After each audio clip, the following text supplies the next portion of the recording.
안녕하세요. 쭈구미입니다. 저는 한 기업에 다니고 있는 회사원이고요. 어, 제가 이 영상을 올리려고 한 이유는 제가 이제 좋은 기회로 올해 8월부터 12월까지 육아휴직을 신청을 했어요. 그래서 그 부분에 관련한 내용을 혹시 공유를 하면 아마 지금 육아휴직을 생각을 하고 계시는 분들이 뭔가 좀 도움이 되지 않을까 싶어서 이 영상을 준비를 하게 됐습니다. 뭐 시간 엄청 빠르더라고요. 벌써 복직을 해야 되는 그런 상황에 놓이게 됐네요. 이제 회사에는 가야겠죠. 제가 뭐 주부 생활을 계속 할 것도 아니고 제가 가장으로서의 역할을 하지 않으면 제대로 돌아가지 않기 때문에 아마도 회사에 돌아가야 할 것 같습니다. 요즘 육아휴직을 생각하시는 분들이 참 많으시죠. 예전보다 훨씬 많아진 것 같아요. 제가 보기에는. 예전에는 제가 볼 때도 크게 생각하시는 분들이 많이 없었어요. 저 같은 이제 중견기업에 다니는 입장으로서는 사람들이 일단 안 된다는 인식을 먼저 제일 하고 있었던 것 같아요. 근데 지금 한 몇 개월 전까지만 해도 그랬는데 요즘 들어서 많이 바뀌는 것 같아요. 제 주위에만 봐도 지금 벌써 육아휴직을 한다고 했거나 아니면 신청하고 이제 복직하려고 하는 사람들이 벌써 한 3, 4명은 되는 것 같아요. 이게 비단 뭐 대기업에서만 그러는 게 아니고 저와 같은 비슷한 기업이나 뭐 다른 뭐 분야에 계시는 분들도 마찬가지더라고요. 예전보다 일단 회사에서 생각하는 그런 육아휴직에 대한 인식이 많이 좋아진 것 같아요. 뭐 아직까지는 그렇게 엄청 많이 좋아졌다라고 얘기를 할 수는 없지만 그래도 예전보다는 훨씬 많이 좋아졌다고 생각을 하고, 그리고 개인 같은 경우에도 이게 방법이 없는 경우가 상당히 많아요. 그러니까 어떻게 아기를 맡겨야 되는데 갑자기 뭐 도우미한테 맡기려고 하니 비용 문제도 비용 문제지만 또 어떻게 되지 않을까 하는 걱정도 있고, 또 와이프한테 맡기려고 하다 보니 일을 하고 싶어 하는 사람이 수도 있고 그런 경우가 많기 때문에 아무래도 육아휴직을 남자가 아빠가 신청을 해야겠다라고 생각하는 사람들이 예전보다 훨씬 많아졌고, 그리고 실제로 실행하는 분들도 많아졌고 그렇습니다. 그래서 제가 육아휴직을 결심하게 된 경위를 먼저 말씀을 드리면, 저 같은 경우는 이제 노력 끝에 아기가 생겼어요. 생겼는데 엄마가 휴직을 먼저 했겠죠. 그리고 휴직을 하고 돌아갈 타임이 돼서 아무래도 복직을 하면은 아이한테 좀 안 좋은 영향이 있지 않을까 그런 생각을 많이 했었던 것 같아요. 그래서 제가 외벌이를 하기로 하고, 와이프는 이제 조금 더 육아휴직을 하기로 합니다. 그래서 한 2년 정도 육아휴직을 했는데, 물론 이제 1년이 지났으니까 육아휴직은 끝났고 와이프는 자발적으로 이제 퇴직을 하게 됐죠. 근데 또 좋은 기회가 갑자기 이번 연도 8월에 복직을 하려면은 지금 해도 괜찮겠다라는 그런 회사의 결정이 생겨서 제가 갑작스레 육아휴직을 하게 된 케이스인데요. 저도 육아휴직을 하는데 그렇게 쉽지는 않았습니다. 왜냐면 뭐 아시다시피 뭐 중견기업에서 아빠 육아휴직을 한다고 하면 일단 기본적으로 뭐 물론 이제 직접적으로 얘기를 하지 않지만 기본적으로 안 좋죠. 뭐 제가 만약에 빠진다고 하면은 당연히 회사 입장에서는 거기에 대해서 공백이 생길 것이고 그 공백을 메꾸려고 해야 되기 때문에 뭐 다른 사람에게 부담이 갈 수도 있고, 만약에 다른 사람에게 부담을 안 주려면 또 제 자리를 다른 사람이 충원을 해야 되죠. 저 같은 경우도 이제 육아휴직을 하기 전에 제 자리를 누군가가 충원을 할 거라고 그런 얘기를 듣고선 육아휴직을 한 상태입니다. 저는 그런데 사실 두렵기는 했지만 그렇다고 육아휴직을 단념할 생각은 전혀 없었어요. 왜냐면 저 때문에 와이프가 경력 단절이 되는 거를 절대 바라지 않았기 때문에 그런 얘기 듣고도 긍정적으로 생각을 하려고 노력을 많이 했죠. 사실 지금 복직이 얼마 남지 않은 상황에서 생각해보면 사실 좀 두렵기도 해요. 너무 성급하게 결정한 게 아닌가 이런 생각을 하기도 하고. 그런데 다른 측면에서 보면 이런 게 있어요. 제가 입사를 물론 이제 다른 회사에 입사를 했지만 입사를 해서 일하기까지 지금 13년 정도 쉬지 않고 일을 했거든요. 그런데 13년에서 고작 5개월 정도 육아휴직을 하는데 과연 그게 그렇다 그 5개월 때문에 내 커리어에 지장이 생긴다면 나는 이 회사를 다니지 않는 것이 맞다. 그렇게 생각을 했습니다. 그리고 사실 이 회사 아니라도 갈 데 많아요.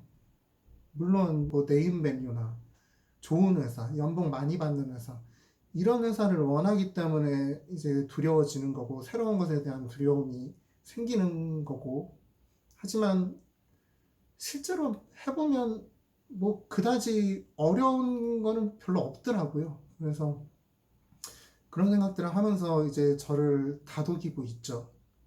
괜찮을 것이다. 그리고 제가 육아휴직을 하면서 이것저것 생각을 많이 해봤는데 꼭 회사만이 답도 아니죠.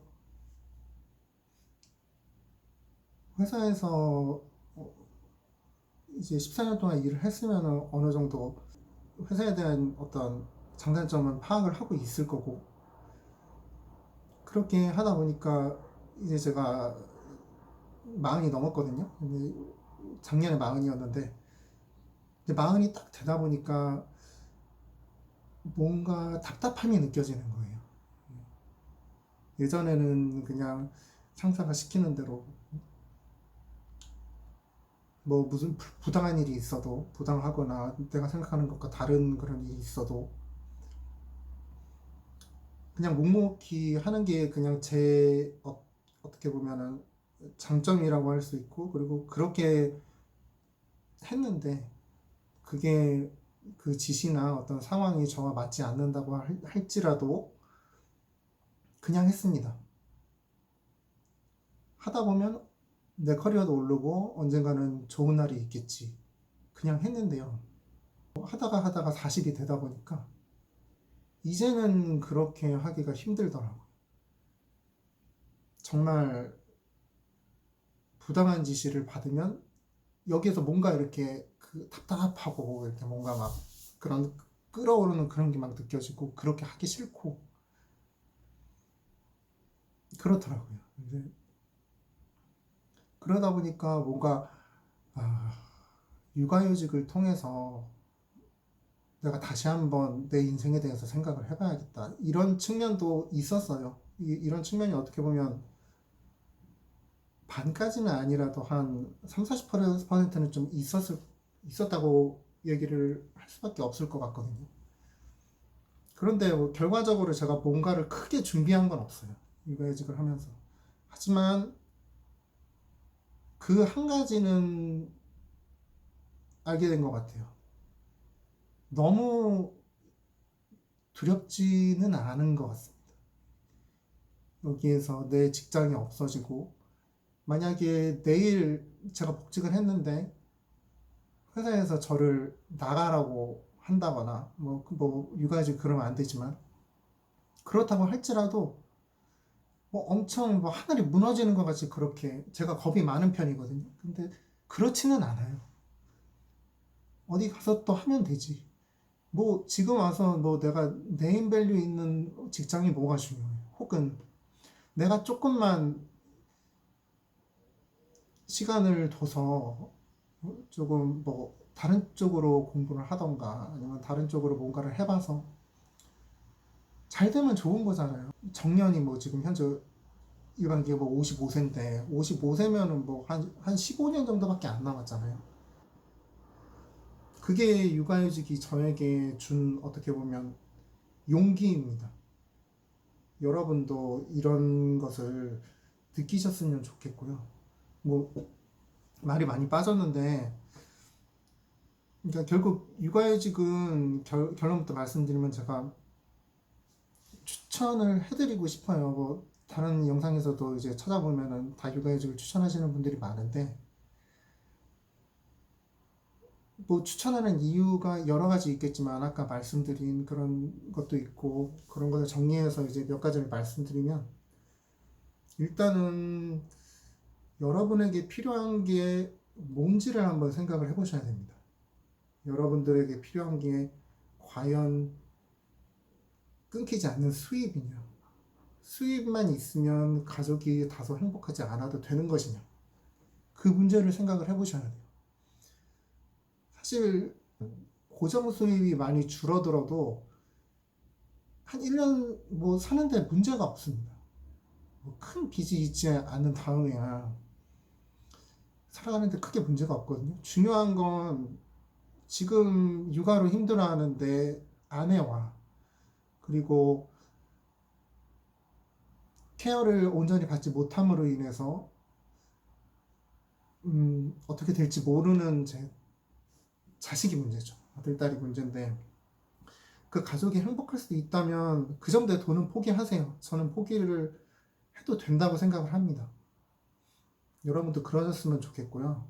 용기를 가지셨으면 좋겠고요.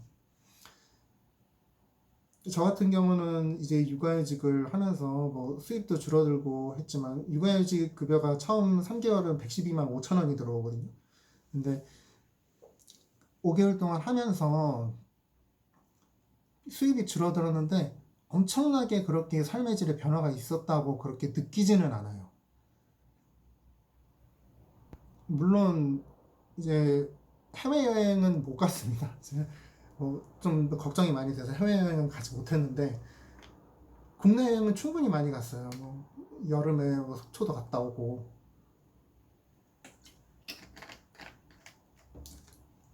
뭐 근교에 뭐 호텔이나 뭐 이런 데도 많이 갔다 오고, 그래서 그런 건 전혀 걱정할 필요가 없으시다는 거. 그리고 가족의 행복에 대해서 말씀을 드리자면, 저 같은 경우는 일단 아내가 너무 오랜 기간 동안 육아휴직을 함으로 인해서 스트레스를 굉장히 많이 받고 있었고, 그것을 저에게 직접적으로 얘기를 하지 않았지만 제가 충분히 느낄 정도로 스트레스를 받고 있었기 때문에, 그 문제를 해결했다는 것만으로도 일단 큰 의의가 있다고 봐요. 그리고 저희 딸 같은 경우가 그때 당시에는 말을 잘 못했는데, 제가 육아휴직을 하고 나서 이게 그 성장기가 그렇게 맞아 떨어진 것도 있겠지만 점점 말이 엄청 빨리 늘기 시작했어요. 그게 엄청 신기할 정도로 말이 빨리 늘기 시작했거든요. 근데 그거를 뭐 제가 잘했다는 게 아니고, 그걸 옆에서 지켜보는 것만으로도 일단 큰 행복이고요. 그리고 그거를 옆에서 도와주는 것, 이런 것들을 부모가 이제 해줘야 되는데, 그 부모가 바쁘다고 맞벌이 하시는 부부들 뭐 이렇게 갔다가 저녁에 와서 몇 시간 하고 이러다 보면은, 뭐 대부분은 잘 크겠지만 혹시라도 문제가 있거나 그러신 이제 가정의 자녀분들 같은 경우에는 큰 문제가 생길 수도 있다는 거. 그래서 뭐 아기 키우다 보면 별 생각이 다 들잖아요.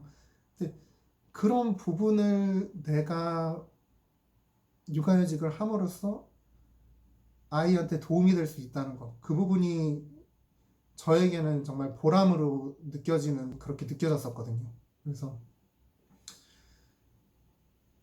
뭐 다시 말씀드리면은, 가족의 행복과 안녕이 우선인가, 돈이 우선인가, 이 문제를 잘 판단을 해보시면 여러분도 답이 나오지 않을까 그렇게 생각을 합니다. 그리고 두 번째로는, 여러분 이제 육아휴직을 생각할 정도로 이 일을 하셨으면은 아마 적어도 5년은 넘게 다니셨을 거예요. 뭐 그렇지 않은 분들도 계시겠지만, 근데 5년 동안 정말 힘드셨겠죠. 뭐 여러 가지 일로 인해서 힘드셨을 거고 많이 지쳐 있으실 겁니다. 근데 이 육아휴직의 경우에는 뭔가 리프레시가 되는 그런 거를 분명히 가져다 줘요. 힘들긴 힘들지만 그런 리프레시 되는 시간을 주는 거는 본인에게 참 좋습니다. 그리고 일상에 지쳐있는 자신에게 조금의 그런 시간을 주는 것은 죄가 아니에요. 저 같은 경우도 13년 동안 회사를 다니다가 육아휴직을 하려니까 한편으로 무서웠는데 생각을 해보면은 이게 과연 뭐 몇 달 쉬는 게 그렇게 내 인생에 마이너스가 되는가? 오히려 더 플러스가 되지 않을까? 이런 생각이 있었어요. 그래서 육아휴직을 했는데 역시나 그랬어요. 이게 웅크려야지 더 점프를 할 수 있다고 하죠. 물론 이제 육아휴직이 저에게 쉬는 시간은 아니었어요. 육아하는 것도 상당히 힘듭니다. 그런데 잠깐 일에 대한 생각을 안 하면서 그 일에 대한 생각을 하지 않는다는 것 자체가 여러분들에게 굉장히 리프레시한 그런 기분을 줄 거예요. 그리고 육아휴직을 하시면서 저 같은 경우는 루틴을 만들어서 항상 매일 운동을 하고 그리고 이제 집안일을 하고 하원을 하면 육아를 하고 와이프가 오면 애 재우고 뭐 그런 식으로 일정한 루틴을 만들어서 했는데 나쁘지 않았어요. 그게 제 건강에 도움을 준 것 같아요. 제가 만성적으로 허리가 많이 아프거든요. 회사를 다니면서 허리가 많이 아팠는데 지금 허리 많이 아픈 게 거의 없어졌습니다. 그리고 제 몸에 대해서도 생각을 하게 되고 그러니까 신체적으로 정신적으로 더 많이 건강해지죠.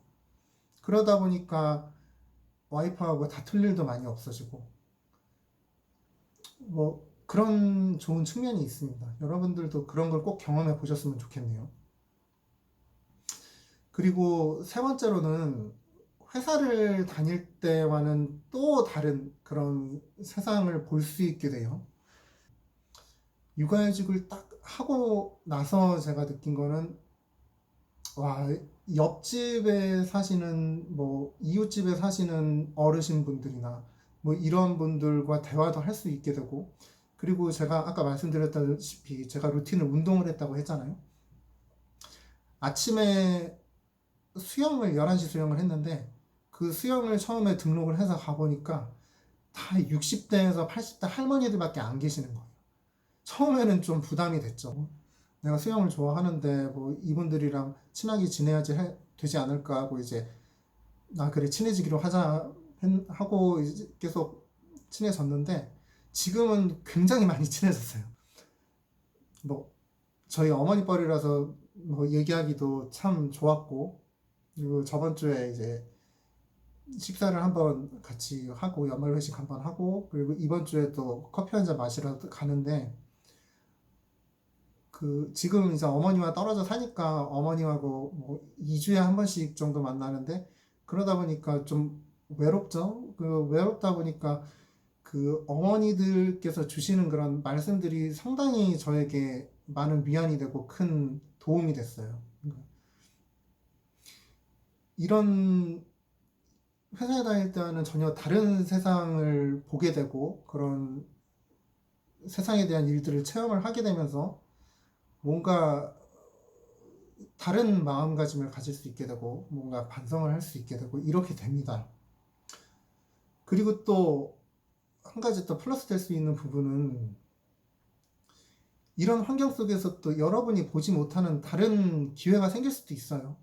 예를 들어서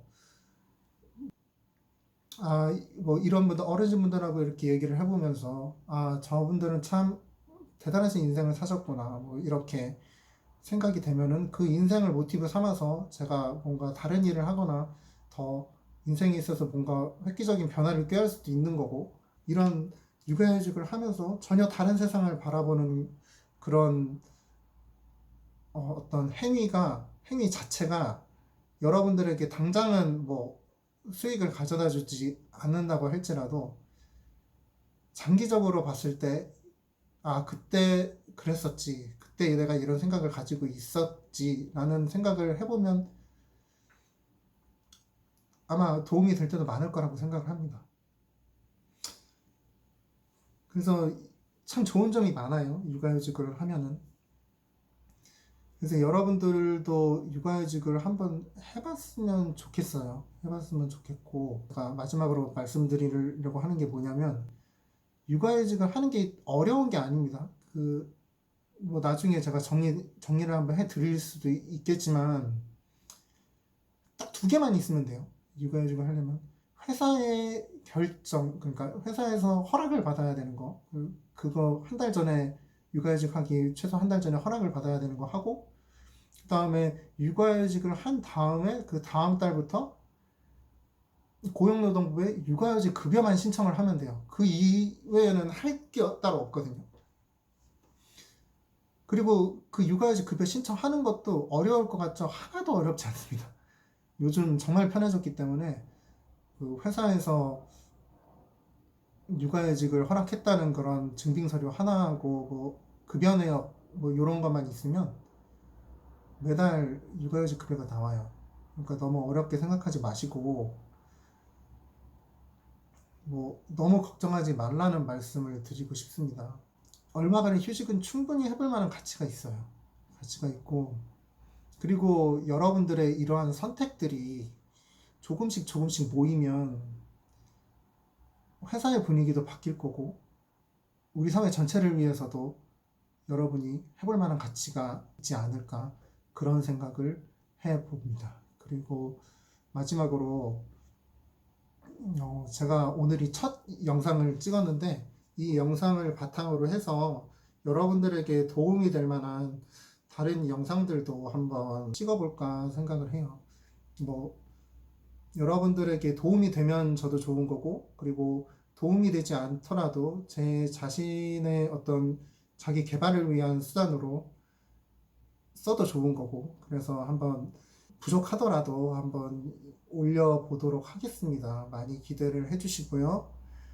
그리고 혹시 도움이 되신다면 구독과 알림 설정 잊지 말아주시길 바랍니다. 여러분 감사합니다.